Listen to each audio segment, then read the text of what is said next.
Hello दोस्तों, आप सभी का स्वागत है हमारे YouTube channel Shri GS academy में।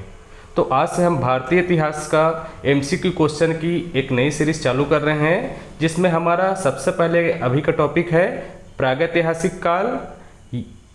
इसी को इंग्लिश में कहते हैं प्री हिस्टोरिक ईरा, या फिर इसी को कहते हैं आपका पाषाण काल, ठीक है, यानी कि स्टोन एज। तो सबसे पहले हम ये देखते हैं कि इस काल को प्रागैतिहासिक काल या फिर पाषाण काल क्यों कहा जाता है। तो देखिए, सबसे पहले हमारा क्वेश्चन ये है कि प्रागैतिहासिक काल होता क्या है। तो सबसे पहले हम देखते हैं, जब मनुष्य था पहले आदि मानव था, ठीक है। उस समय वो क्या है, पशुओं की भांति वनों पे रहता था, कंदमूल खाता था और जानवरों का शिकार करता था। इस प्रकार से उसका जीवन निर्वाह चल रहा था, ठीक। तो इस समय क्या था, मनुष्य को लेखन कला का बिल्कुल भी ज्ञान नहीं था, ठीक। तो इतिहास काल का वह कालखंड जिसमें मनुष्य को लेखन कला का ज्ञान नहीं था, या हमें जिस काल के लिखित प्रमाण नहीं मिलते हैं, उस काल को क्या कहा जाता है, प्रागैतिहासिक काल, यानी कि प्री हिस्टोरिक ईरा। समझ में आया। अब उसके बाद सेकंड देखते हैं पाषाण काल। तो पाषाण काल क्या होता है। तो देखिए, इस काल में क्या था, मनुष्य का जीवन था वो लगभग तरीके से पाषाण पे यानी पत्थरों पे आधारित था। जैसे कि उन आदि मानव थे, वो सबसे पहले रहने के लिए गुफाओं का प्रयोग कर रहे थे, केव्स का, ठीक। तो केव्स किससे बने थे, गुफा। तो गुफा उस समय बनते थे पत्थरों के, ठीक है, पत्थरों के बनते थे गुफा। तो पत्थरों का पहला उपयोग। सेकंड उपयोग देखते हैं कि मनुष्य ने जो प्रारंभिक क्या बनाया था, जो भी औजार या उपकरण बनाए थे, तो वो सब किससे बने थे, तो वो सब पाषाण यानी पत्थरों के बने थे, ठीक। दूसरा चीज। और तीसरा बात देखते हैं, जब आग का आविष्कार हुआ था, तो आग का आविष्कार कैसे हुआ था। तो दो पत्थरों का आपस में जब घर्षण यानी फ्रिक्शन होता है, जो जिससे क्या है, आग उत्पन्न होता है, ठीक है। तो इसी तरीके से आग का भी आविष्कार हुआ था। तो इस समय जो मनुष्य का जीवन था पूर्णतः तरीके से बोल सकते हैं पाषाण यानी पत्थरों पे आधारित था, जिसके कारण इस काल को पाषाण काल कहते हैं, ठीक। उसके बाद अब ये हम देखते हैं कि भारत में पाषाण काल की खोज कब हुई थी। तो सबसे पहले पाषाण काल की खोज 1863 ईस्वी में हुई थी। और ये खोजकर्ता कौन थे, तो रॉबर्ट ब्रूस फुट नाम के व्यक्ति है, उन्होंने ही भारत में पाषाण कालीन की खोज की थी, ठीक है। उन्हें कुल्हाड़ी मिला था, देखते हैं, तो तमिलनाडु वाले क्षेत्र से पल्लवरम नाम का स्थान है, वहाँ से हैंड एक्स यानी कि कुल्हाड़ी मिलता है। तो वहीं से ऐसा मतलब इतिहास में हमें जानकारी मिलता है कि भारत में प्रागैतिहासिक काल यानी पाषाण काल विद्यमान थी। तो इसकी जानकारी यहीं से मिलती है। तो ये कौन थे, रॉबर्ट ब्रूस फुट। तो ये भूवैज्ञानिक थे। क्वेश्चन में बार बार पूछा जाता है कि रॉबर्ट ब्रूस फुट कौन थे। तो ये भूवैज्ञानिक थे और इन्होंने ही भारत में सबसे पहले पाषाण काल की खोज की थी। हो गया। अब उसके बाद देखते हैं पाषाण काल का विभाजन। पाषाण काल को देखिए, हमने अध्ययन की दृष्टि से विभिन्न भागों में हमने विभाजित किया है। तो उसमें से ये क्वेश्चन कभी आए कि पाषाण काल को कितने भागों में विभाजित किया गया है। तो 1, 2, 3 यानी कि पूरा पाषाण काल, मध्य पाषाण काल और नव पाषाण काल, इसको हमने 3 भागों पे विभाजित किया है अपने अध्ययन की सुविधा की दृष्टि से। तो सबसे पहले देखते हैं पूरा पाषाण काल, ठीक। पूरा पाषाण काल में देखते हैं, तो इस समय मनुष्य का कार्य क्या था, तो क्या शिकार करता था और खाद्य केवल संग्रह करता था, उत्पादन नहीं करता था बिल्कुल भी खाद्य का। याद रखेंगे, आखेट देखिए यहाँ पे लिखा है ना, आखेट। आखेट का मतलब होता है शिकार। तो इस मानव का कार्य था आखेट यानी कि शिकार करना और केवल खाद्य का संग्रह करना। इस समय वो उत्पादक नहीं था, केवल उपभोक्ता था, ठीक है। उसके देखते हैं मध्य पाषाण काल। मध्य पाषाण की काल की बात करें तो यहाँ पे देखिए, शिकार तो है ही पहले वाला, खाद्य संग्रह भी है, लेकिन इस काल में एक नई जो चीज़ की शुरुआत होती है वो था पशुपालन, ठीक है। पशुपालन की शुरुआत सबसे पहले होती है मध्य पाषाण काल में। और आपका सबको तो पता ही होगा, बार बार सुने होंगे, एग्जाम में बार बार आया है कि ऐसा कौन सा जानवर था जिसको मनुष्य ने सबसे पहले पालतू बनाया था। तो जानवर था कुत्ता यानी कि डॉग। डॉग को सबसे पहले मनुष्य ने पालतू बनाया था, ठीक है। उसका देखते हैं नव पाषाण काल। जितने भी क्रांतिकारी परिवर्तन जो हुए हैं ना, वो ज़्यादा करके नव पाषाण काल में हुए हैं। आग की बात करें, जैसे कि आग का आविष्कार तो पहले हो गया था, लेकिन मनुष्य क्या था उस समय, आग के उपयोग से क्या बोलते हैं, ये अनजान था। तो आग का जो उपयोग था इस समय मनुष्य जानता है नवपाषाण काल में, ठीक है। और उसका देखिए आखिर तो रही शिकार करेगा, पशुपालन करेगा, और इस समय एक नया चीज होता है वो कृषि, ठीक है। कृषि का जो आविष्कार होता है नवपाषाण काल में, यानी कि कृषि की शुरुआत होती है। तो ऐसा कौन सा स्थल है जहाँ पे हमें कृषि के प्राचीनतम साक्ष्य प्राप्त हुए हैं? तो मेहरगढ़ नाम का जगह है, जो कि कहाँ स्थित है, आपके पाकिस्तान में स्थित है मेहरगढ़ नाम का जगह, ठीक है। वहीं से हमें इतिहास में सबसे पहले कृषि का साक्ष्य मिलता है मेहरगढ़ में, ठीक। और सबसे पहले कौन सा अनाज था जिसका उत्पादन मनुष्य ने किया था? तो अनाज था जौ, ठीक है, जौ था। और सबसे पहले कभी क्वेश्चन ये आए कि चावल उगाने के साक्ष्य हमें कहाँ से मिले हैं? तो कोल्डिहवा नाम का जगह है, वहाँ से हमें सबसे पहले चावल उगाने के साक्ष्य मिले हैं, यानी कि आपका राइस, ठीक। राइस उगाने के साक्ष्य कहाँ से मिले गए हैं? तो कोल्डिहवा नाम का जगह है। अब इसके बाद चलिए हम ये देखते हैं कि पूरा पाषाण काल को कितने भाग में हमने विभाजित किया है। तो अगले स्लाइड में देखते हैं कि हम पूरा पाषाण को कितने भाग में विभाजित करते हैं। तो इसको हम क्या करते हैं, 3 भागों में विभाजित करते हैं। कौन कौन सा है? निम्न पूरा पाषाण काल पहला, दूसरा आपका मध्य पूरा पाषाण काल, और तीसरा है आपका नव पूरा पाषाण काल, ठीक है। ये 3 भाग में पूरा पाषाण काल को विभाजित किया गया है। तो इसमें मुख्यतः विभाजन का जो आधार क्या है? तो औजार ही है। औजार यानी उपकरण। जिस समय मनुष्य क्या करते थे, पत्थरों के औजार उन लोग उपकरण उपयोग करते थे। इसी के आधार पर हमने पूरा का पाषाण काल को हमने 3 भागों में विभाजित किया है। तो सबसे पहले देखते हैं निम्न पूरा पाषाण काल, ठीक। निम्न पूरा का पाषाण काल में औजार का उपयोग क्या है? तो सबसे पहले देखिए पेबुल क्या है? बड़े पत्थरों वाले औजार थे, ठीक है। जैसे थौर का देखे ना, थौर वाला, ठीक है। थौर जैसे पकड़ता है अपना हथौड़ा, वैसे ही पेबुल रहता है। तो पेबुल क्या है? उस समय पत्थर के बड़े औजार था, वो था, ठीक है। सेकंड रहता है हैंड एक्स मतलब होता है कुल्हाड़ी आपका, ठीक है, कुल्हाड़ी। तीसरा है चापर चापिंग एक प्रकार से पत्थर से ही बने औजार थे। तो ये तीनों क्या थे? इस समय के महत्वपूर्ण औजार थे। तो कभी क्वेश्चन में आया कि पेबुल या हैंड एक्स या फिर चापर चापिंग किस काल के औजार थे या उपकरण थे? तो निम्न पूरा पाषाण काल के औजार थे, ठीक। और देखिए 2 सभ्यता, इसको निम्न पूरा पाषाण काल को 2 भाग में विभाजित किया गया है। एक को बोलते हैं सोहन संस्कृति और दूसरा को बोलते हैं मद्रासी संस्कृति। तो सोहन घाटी एक स्थान पड़ता है, कहाँ? आपके पाकिस्तान वाले क्षेत्र में सोहन घाटी पड़ता है। वहाँ से हमें क्या मिला है? तो पेबुल वाले जो औजार हैं वहाँ से प्राप्त हुए हैं, जिससे कारण से इसको सोहन संस्कृति भी कहा जाता है। तो सोहन संस्कृति कहाँ है? तो पाकिस्तान वाले क्षेत्र में है, ठीक। सेकंड देखते हैं मद्रासी संस्कृति। मद्रास वाला जो क्षेत्र है ना, वहाँ से हमें कुल्हाड़ी की प्राप्ति हुई है, जिससे कारण इसको मद्रासी संस्कृति भी कहा जाता है या हैंड एक्स संस्कृति, ठीक। 2 भाग हो गए, ठीक। अब दूसरा देखते हैं मध्य पूरा पाषाण काल।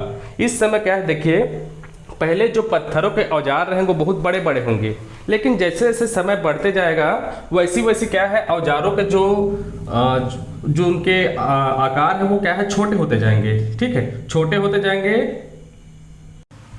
चलिए उसके बाद हम देखते हैं मध्य पूरा पाषाण काल में। तो इस समय के प्रमुख औजार कौन कौन से थे? तो आपका स्क्रेपर लिखा है, यानी कि इसी को बोलते हैं खुरुचनी, ठीक है। खुरुचनी, बेधक, बेधनिया आदि किस काल के औजार हैं या उपकरण हैं? तो मध्य पूरा पाषाण काल के, ठीक। और एक क्वेश्चन और आया कि मध्य पूरा पाषाण के सबसे विशिष्ट उपकरण कौन है? तो आपका जो स्क्रेपर जो शुरू में दिख रहा है ना, स्क्रेपर, वही इस काल का विशिष्ट उपकरण है, यानी कि स्पेसिफिक जो टूल है कौन सा है? ये है स्क्रेपर, ठीक। उसी प्रकार से देखते हैं हम नव पूरा पाषाण काल। इस समय देखिए स्क्रेपर, बेधक, बेधनिया ये सब तो तीनों रहेंगे ही, जो मध्य पूरा पाषाण काल में थे। एक और अन्य प्रकार के औजार आता है, उसका नाम है तक्षणी, ठीक है। तक्षणी जो औजार है वो इसी समय आता है नव पूरा पाषाण काल में, जो कि क्या है, विशिष्ट उपकरण भी है नव पूरा पाषाण काल के। तो इतना आपका थ्योरी वाला पार्ट हो गया। अब आगे हम देखते हैं एमसीक्यू क्वेश्चन, ठीक है, यानी ऑब्जेक्टिव क्वेश्चन नंबर 1 से स्टार्ट करते हैं। तो सबसे पहले देखिए, सबसे पहले आपका क्वेश्चन ये है कि अध्ययन की दृष्टि से पाषाण काल को कितने भागों में विभाजित किया गया है? कितने भागों में विभाजित किया है? तो आपको बताया था मैं, इसको आपका 3 भागों में विभाजित किया जाता है। तो आपका ऑप्शन कौन सा हो जाएगा? Option B. 3 आपको बताया था, पूरा पाषाण काल, दूसरा क्या बोला था? मध्य पाषाण काल बोला था, और तीसरा बोला था नवपाषाण काल। ठीक है, तो पाषाण काल को अध्ययन की सुविधा की दृष्टि से 3 भागों में विभाजित किया था, पूरा पाषाण काल, मध्य पाषाण काल और नवपाषाण काल। ठीक, तो आपका आंसर कौन सा है? Option B. ठीक, उसके बाद सेकंड क्वेश्चन देखते हैं, पूरा पाषाण काल को कितने भागों में विभाजित किया गया है? ठीक है, तो इसका भी ऑप्शन है ऑप्शन बी, यानी कि इसको 3 भागों में हमने विभाजित किया गया था। तो सबसे पहले देखते हैं कि निम्न पूरा पाषाण काल, उसके बाद आपको मैं बताया था मध्य पूरा पाषाण काल। ठीक, ये निम्न पूरा पाषाण काल, फिर मध्य पूरा पाषाण काल, फिर तीसरा आपको क्या बताया था? नव पूरा पाषाण काल। इस प्रकार से पूरा पाषाण काल को हमने क्या किया था? 3 भागों में विभाजित किया गया था। तो आपका ऑप्शन है बी। ठीक, उसका तीसरा क्वेश्चन देखते हैं, रॉबर्ट ब्रूस फुट नाम के व्यक्ति है, उनका संबंध किससे है? ठीक है, सॉरी ये थोड़ा मिस्टेक हो गया, कि पूरा सा रहेगा। ठीक है, किससे करके रहेगा। ठीक, किससे है? तो ये कौन थे? भूविज्ञान से संबंधित है, यानी कि ये भूवैज्ञानिक थे। आपको बताया था कि इन्होंने सबसे पहले भारत में पाषाण काल की खोज की थी 1863 ईस्वी में। बताया था आपका तमिलनाडु क्षेत्र से एक हैंड एक्स इनको कुल्हाड़ी प्राप्त हुआ था। तो पाषाण काल के जो भारत में जो खोज करता है वो कौन है? रॉबर्ट ब्रूस फुट है। ठीक, अगला क्वेश्चन देखते हैं, क्वेश्चन नंबर 4, प्रागैतिहासिक पुरातत्व का जनक। ठीक, प्रागैतिहासिक का जनक किसे कहा जाता है? तो ये है, देखिए ऑप्शन सी आपका हो जाएगा ए कनिंघम। ए कनिंघम नाम के व्यक्ति है, इन्हीं को भारत में प्रागैतिहासिक पुरातत्व का जनक कहा जाता है। ठीक, अगला क्वेश्चन नंबर 5 में चलते हैं। तो देखिए, पेबुल हैंड एक्स यानी कुल्हाड़ी और चापर चॉपिंग, पेबुल हैंड एक्स और चापर चॉपिंग किस पाषाण काल के प्रमुख औजार हैं? तो आपको सबसे पहले मैं बताया था कि प्रारंभ में जो औजार थे उनका क्या था? आकार था वो काफ़ी बड़ा था। ठीक है, अब प्रभावशीलता लेकिन कम था। जितना बड़ा औजार था आकार पे, लेकिन प्रभावशीलता उसका कम था। तो निम्न पूरा पाषाण काल से संबंधित है इन तीनों औजार को। इसी से आपको बताया था 2 संस्कृति थे, सोहन संस्कृति और आपका कौन सा संस्कृति? मद्रासी संस्कृति। सोहन संस्कृति में जो पेबुल था वो प्रमुख औजार था, और आपका मद्रासी जो संस्कृति है उसमें हैंड एक्स यानी कुल्हाड़ी प्रमुख औजार था। ठीक, आगे बढ़ते हैं। प्री हिस्टोरिक इंडिया पुस्तक किसके द्वारा लिखी गई है? तो ये व्यक्ति हैं स्टुअर्ट पिगट। ठीक है, स्टुअर्ट पिगट नाम के व्यक्ति हैं, उन्होंने एक पुस्तक लिखा था जिसका नाम क्या है? Pre historic India. ठीक है, और थोड़ा सा और याद कर लेंगे, हड़प्पा सभ्यता जब पढ़ेंगे तो स्टुअर्ट पिगट ने क्या कहा था? हड़प्पा और मोहनजोदड़ो को विस्तृत साम्राज्य की जुड़वा राजधानी, यानी कि पूरा जो हड़प्पा सभ्यता है उसकी विस्तृत साम्राज्य बोल सकते हैं उसको, तो उसकी जुड़वा राजधानी हड़प्पा और मोहनजोदड़ो को कहा था किसने? स्टुअर्ट पिगट ने। ठीक, और ये देखते हैं हेरोडोटस, तो इनको कहा जाता है? तो इनको इतिहास का पिता कहा जाता है। ठीक, इतिहास के पिता कहा जाता है, कारण इन्होंने पुस्तक लिखा था हिस्टोरिका। ठीक है, जिससे कारण इनको हेरोडोटस को इतिहास का पिता कहा जाता है। यही पे याद कर लीजिए। अब अगला क्वेश्चन चलते हैं, पेबुल और चापर चापिंग संस्कृति को अन्य किस नाम से जाना जाता है? तो आपको थोड़ी देर पहले ही मैं बताया था कि इसको क्या कहा जाता है? सोहन संस्कृति, यानी कि आपका ऑप्शन रहेगा बी। ऑप्शन बी आपका आंसर हो जाएगा यहाँ पे।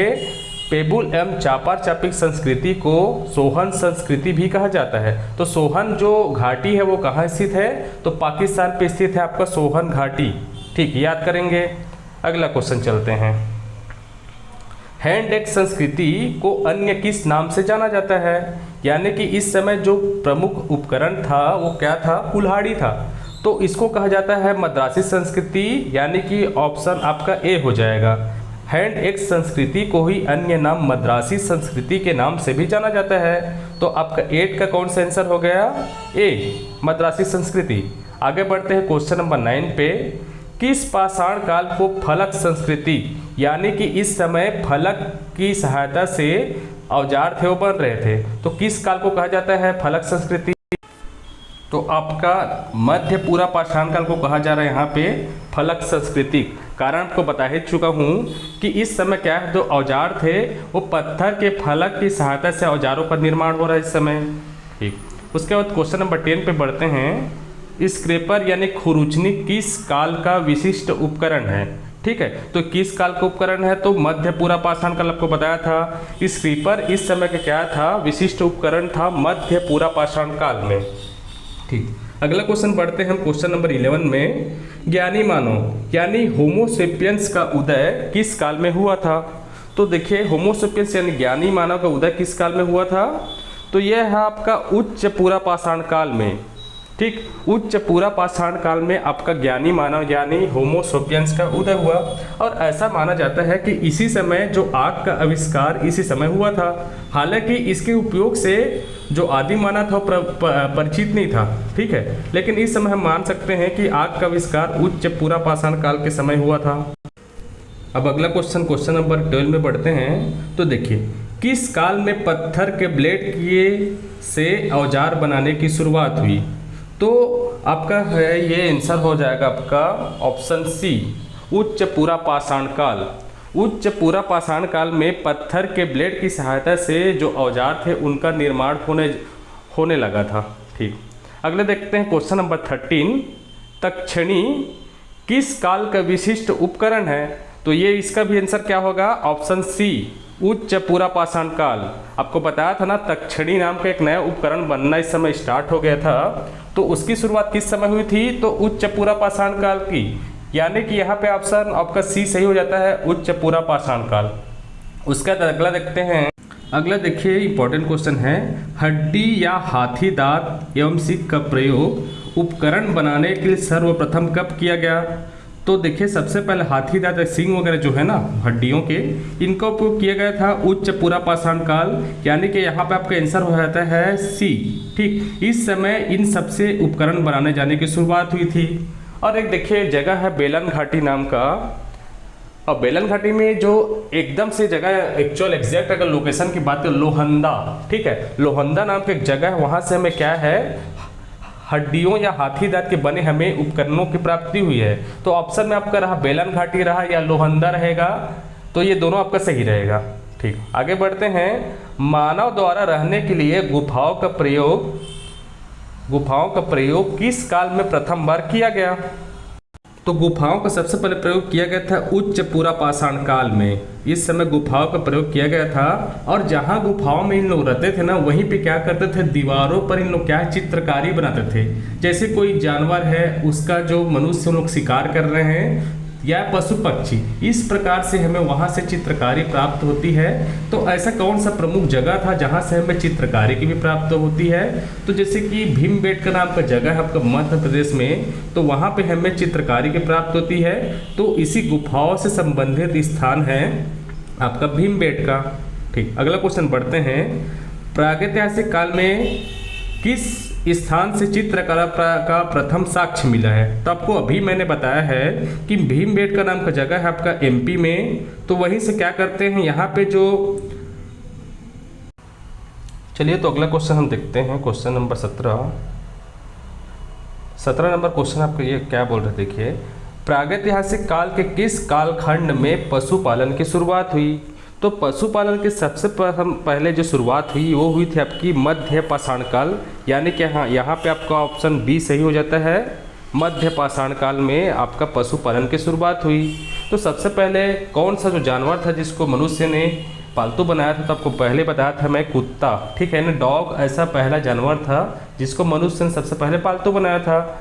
और दो ऐसे प्रमुख स्थान हैं जैसे कि आदमगढ़, आपका मध्य प्रदेश में एक स्थान है आदमगढ़, और एक और आपका स्थान है बागौर या बागौर, ये कहाँ पड़ता है? राजस्थान में।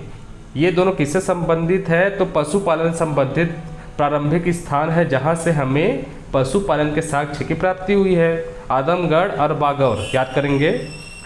उसके देखिए 18 नंबर का आपका क्वेश्चन क्या बोल रहा है, सूक्ष्म पाषाण यानी कि माइक्रोलिथ औजारों का प्रयोग किस काल में हुआ?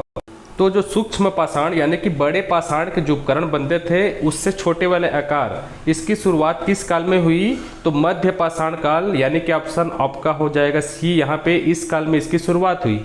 तो सबसे पहले हम देखते हैं माइक्रोलिथ आखिर होता क्या था। तो पत्थर के उपकरण में तीर के नोक जैसे कुछ बनाया जाता था, उसी कहा जाता है माइक्रोलिथ यानी कि सूक्ष्म पाषाण, ये हो गया। तो इसकी शुरुआत किस में हुई थी? तो मध्य पाषाण काल। उसके बाद हम देखते हैं क्वेश्चन नंबर 19, प्रागैतिहासिक काल के किस कालखंड में सर्वप्रथम मानव कंकाल प्राप्त हुआ? तो मानव कंकाल किस काल में प्राप्त हुआ था? तो मध्य पाषाण काल में मानव कंकाल प्राप्त हुआ था। सर्वप्रथम। ठीक, उसका अगला क्वेश्चन बढ़ते हैं हम क्वेश्चन नंबर 20 में। प्रागैतिहासिक काल के किस कालखंड में कृषि का प्रारंभ हुआ? तो आप सबको पता है कि नवपाषाण काल में कृषि का प्रारंभ हुआ, यानी कि ऑप्शन आपका सी हो जाएगा, इस समय कृषि की प्रारंभ हुआ। ठीक है, तो सबसे पहले कृषि का जो साक्ष्य प्राप्त होता है कौन से स्थान से प्राप्त होता है? तो आपकी एक जगह है मेहरगढ़। ठीक, मेहरगढ़ एक जगह है जो कहाँ स्थित है? आपके पाकिस्तान में स्थित है मेहरगढ़। यहीं से सबसे पहले हमें कृषि का साक्ष्य प्राप्त होता है। और सबसे पहले कौन सा जो अनाज था उसका उत्पादन मनुष्य ने किया था? तो जौ का। तो देखते हैं जौ का अभी भी धार्मिक पौधे से बना हुआ है, तो जौ ऐसा पहला अनाज था जिसका उत्पादन सबसे पहले मनुष्य ने किया था। और एक जगह है कोल्डिवा। ठीक है, कोल्डिवा नाम का जगह है, वहाँ से हमें क्या है? चावल के साक्ष्य प्राप्त हुए थे कोल्डिवा नाम के स्थान से, इसको भी याद करेंगे। अगला क्वेश्चन देखिए 21 नंबर। प्रागैतिहासिक काल में किस स्थान से प्राचीन बस्ती, ठीक है, प्राचीन बस्ती का साक्ष्य प्राप्त हुआ है? तो देखिए प्राचीन इस समय देखिए धीरे धीरे क्या है, मनुष्य पहले क्या दूर दूर में रहेंगे, लेकिन कुछ समय बाद क्या करेंगे, वो एक जगह पे जैसे कि रहना चालू कर देंगे। जैसे कि गली हो गया, गली मोहल्ले जैसे कि रहते हैं ना, उसके गांव बनते हैं, गांव से नगर बनते हैं, नगर से शहर बनते हैं। इस प्रकार से मानव का घनत्व तो क्या है, किसी भी स्थान पर बढ़ते जाता है। तो ऐसा कोई स्थान था जहाँ पे सबसे पहले प्राचीन बस्ती की शुरुआत हुई ही, तो वो जगह था आपका मेहरगढ़। ठीक है, मेहरगढ़ पाकिस्तान में स्थित है, वहीं से हमें सबसे पहले प्राचीन बस्ती का साक्ष्य प्राप्त होता है। तो मेहरगढ़ से दो चीज़ याद कर लेंगे, आपका क्या क्या है? सबसे पहले कृषि का साक्ष्य मिला था मेहरगढ़ से, और प्राचीन बस्ती का भी साक्ष्य कहाँ से हुआ था? तो मेहरगढ़ से प्राप्त हुआ है। उसके बाद देखिए ये हो गया, तो आपका ऑप्शन ए आंसर। कोल्डिवा से अगर देख लें थोड़ा से, तो यहाँ सबको बताया था सबसे पहले जो चावल के जो साक्ष्य मिले हैं वो कोल्डिवा से ही मिले हैं, चावल के साक्ष्य। उसके बाद आपको और बताया था पशुपालन की शुरुआत जो हुई थी, तो दो स्थान थे, आदमगढ़ कहाँ था? एमपी में था, और नीचे वाला बागौर कहाँ था? तो राजस्थान में। तो यहाँ से सबसे पहले किसकी प्राप्ति हुई थी? पशुपालन की शुरुआत यहाँ से हुई थी। उसके देखते हैं क्वेश्चन नंबर 22। आदिम मानव ने किस काल में मिट्टी से बर्तन निर्माण यानी कि कुम्भकारी का कार्य प्रारंभ किया? तो ये था आपका नवपाषाण काल। नवपाषाण काल में सबसे पहले कुंभकारी की शुरुआत हुई थी। तो इस समय क्या करते थे,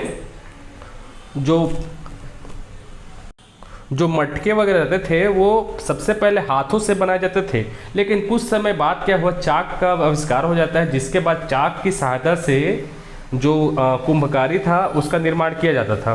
ठीक, उसके देखते हैं हम क्वेश्चन नंबर 23 नंबर क्या बोल रहे हैं? मानव जीवाश्म का प्रथम साक्ष्य किस घाटी से प्राप्त हुआ है? ठीक, तो आपका ऑप्शन डी हो जाएगा, नर्मदा घाटी। नर्मदा घाटी से आपका सबसे पहले जो मानव जीवाश्म की प्राप्ति हुई है। प्रमुख जैसे स्थान की बात करें तो महदहा, सराय नाहर, दमदमा, लाघनाच आदि ऐसे स्थान हैं जहां से मानव जीवाश्म की प्राप्ति हुई है। ठीक, अगला क्वेश्चन देखिए क्वेश्चन नंबर 24। किस स्थान में मानव के साथ कुत्ते को दफनाया गया है? ठीक है, तो ऐसा कौन सा स्थान है? तो बुर्ज-ए-होम, ये आपको जम्मू कश्मीर वाले में क्षेत्र में पड़ता है बुर्ज-ए-होम। यहीं से आपको क्या बोलते हैं, गड्ढे के निवास स्थान मिलेंगे, यानी कि गर्तावास बोलेंगे, जहाँ पे गड्ढों से क्या बोलते हैं, घर का निर्माण करते थे और वहीं लोग रहते थे, गर्तावास यहीं से होता है बुर्ज-ए-होम से। तो यहीं पे मानव के साथ सबसे पहले कुत्ते को दफनाया गया था। ठीक है, ऐसा जगह का नाम क्या था? तो बुर्ज-ए-होम। इसके बाद देखते हैं हम क्वेश्चन नंबर 25 में क्या पूछ रहा है कि सोहन घाटी किस देश में स्थित है?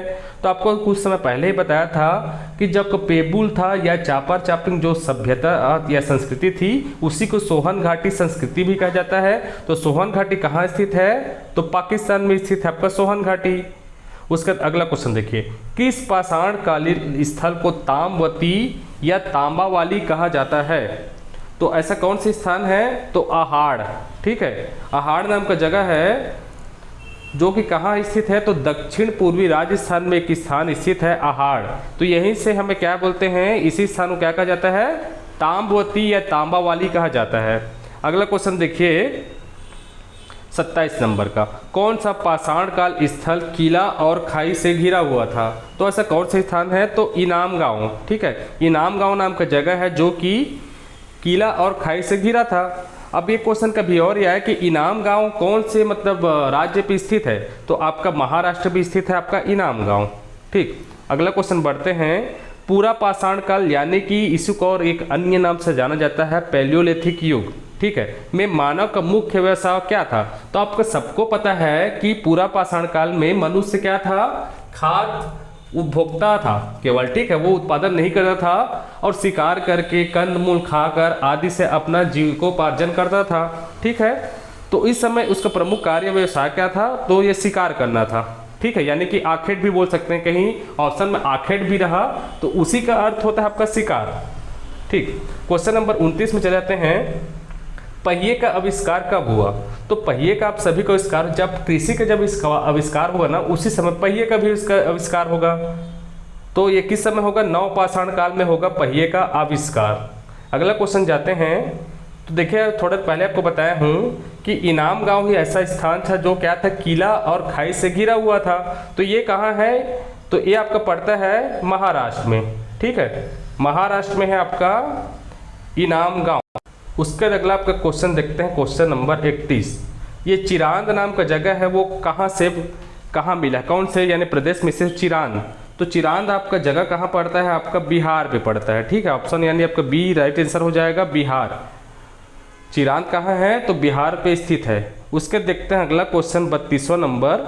मूर्ति कला एवं चित्रकला का विकास किस काल में हुआ? ये किसकी बात कर रहा है? मूर्ति कला या चित्रकला की बात कर रहा है। तो इसका आविष्कार हुआ था उच्च पूरा पाषाण काल में, ठीक, यानी कि आपका ऑप्शन हो जाएगा सी सही है, उच्च पूरा पाषाण काल में मूर्ति कला एवं चित्रकला का विकास हुआ था। उसके बाद हम देखते हैं 33 नंबर क्वेश्चन। विश्व के प्राचीनतम मृदभांड की प्राप्ति किस स्थान से हुई है?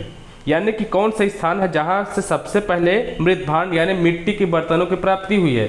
तो चौपानी मांडो नाम का स्थान है जो कि बेलन घाटी यानी कि आपका यूपी में स्थित है। चौपानी मांडो, यहाँ पे आपका आंसर हो जाता है ऑप्शन बी चौपानी मांडो, या इसी में ऑप्शन है बेलन घाटी तो भी सही है, जो कि यूपी में स्थान है जहाँ से विश्व के प्राचीनतम मृदभांड की प्राप्ति हुई हमें। उसके देखते हैं 34वां नंबर का क्वेश्चन है। जोरवे संस्कृति किस प्रदेश में पाई जाती थी? तो आप सबको पता है जोरवे संस्कृति महाराष्ट्र में पाई जाती है। तो इस प्रकार से देखते हैं कि आपकी जो श्रृंखला हुई वो यहाँ पे पूर्ण हुई है। और इसके बाद जो अगला हम टॉपिक करेंगे ऑब्जेक्टिव क्वेश्चन का, तो अगला आपका टॉपिक रहेगा हड़प्पा सभ्यता। और इसी प्रकार से हम आगे बढ़ते हुए जाएंगे। तो अभी हमने क्या है इतिहास का केवल प्रारंभ किए हैं, इसके बाद हम क्या करेंगे या इसके लगातार हम चलते रहेंगे, अन्य जो विषय हैं उसके भी ऑब्जेक्टिव क्वेश्चन हम डिस्कस करेंगे इसी चैनल में। तो इस प्रकार से अपडेट पाने के लिए हमारे चैनल को सब्सक्राइब करें, लाइक करें और शेयर करें। ओके, आप सबको धन्यवाद।